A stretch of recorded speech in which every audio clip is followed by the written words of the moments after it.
Il y a de nombreux moyens traditionnels d'engager le dialogue avec l'administration.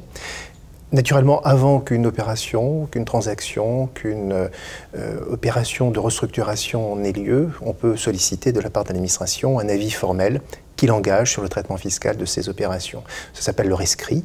J'en citerai deux exemples très concrets. Le rescrit à but droit, mais également sur des opérations transfrontalières entre entités liées, les accords préalables de prix de transfert qui permettent, pour une période donnée, de s'assurer que le traitement fiscal sera conforme au vu soit de l'État dans lequel on sollicite la demande, soit dans le cadre d'accords bilatéraux, multilatéraux de l'ensemble des juridictions concernées. Il y a ensuite un débat qui doit d'ailleurs se dérouler avec l'administration dans le cadre d'un contrôle.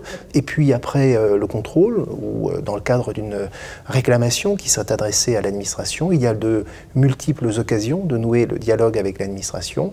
Par exemple dans le cas du recours hiérarchique, par exemple avec des médiateurs qui se nomment interlocuteurs départemental, conciliateurs, médiateurs de la République ou médiateurs du ministère des Finances.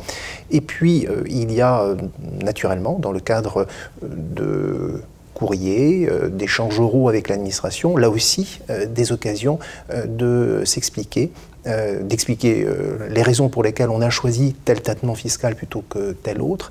Et dernier point, on peut naturellement dialoguer avec l'administration lorsque l'on cherche à transiger avec celle-ci, c'est-à-dire trouver un terrain d'accord pour éviter de saisir le juge.